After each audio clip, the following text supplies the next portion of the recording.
Welcome into CNEagles.com, joined by the head coach of the volleyball team, Shannon Mincey. I'm Michael Watchering, and coach, as you get ready for this weekend, you've won 3 straight. What do you need to continue doing this weekend to get 2 wins? Michael, we're real excited to go on the road. Newberry and Anderson's a fun swing for us. All of us are 1-1 right now in the conference, so this will be fun to go ahead and match up. Newberry and Anderson are very different, so we have been preparing for Newberry Friday night. Their outside hitter, number 3, she does a nice job, and our goal is to try to capitalize on her and shut her down. She leads the team in almost double kills, and her hitting percentage is very far up there in our conference.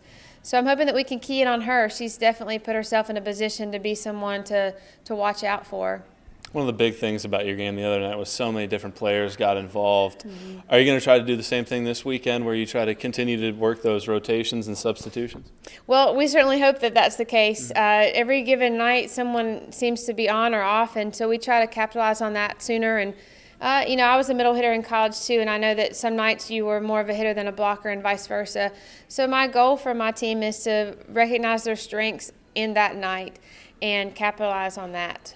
As a coach, you don't want to get caught up in the statistics, but there's so many statistical categories that you guys are in the top 5 in the conference at right now. Service aces obviously being one of them, attack percentage, and then blocking as well. Those 3 statistical categories have been everything. But that just shows the depth of this team and the all-around ability of this team right now.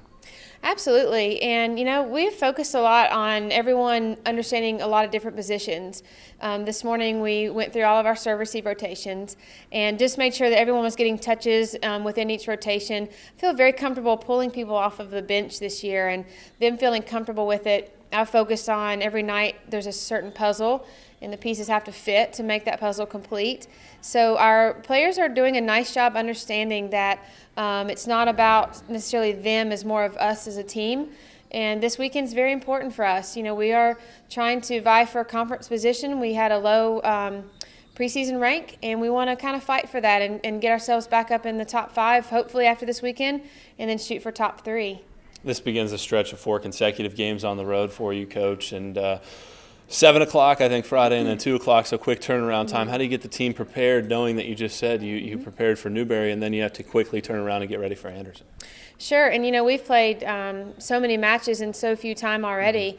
Our girls have tried to push when they can. Wednesday was a heavy day for us in the gym. We went 3 hours on Wednesday, and then today was lighter because we do know that we're going to go on the road and play 2 tough matches. I have some key players who have jumped a lot. Rachel Harper's jumped a lot. She's had a lot of attempts already. So for me, maintaining and preventing anything that could possibly happen. On the road, we play and we get a good pre or post game meal, and then we wake up the next morning and do it again. Some of these freshmen, they're used to club tournaments where they're playing, multiple matches in a weekend. I think it's harder on the juniors and seniors as they get older, but volleyball is used to that, and that's certainly something that we're accustomed to. Well, best of luck this weekend, Coach. Thank you, Michael. For head coach Shannon Mincey, I'm Michael Watchering here on CNEagles.com.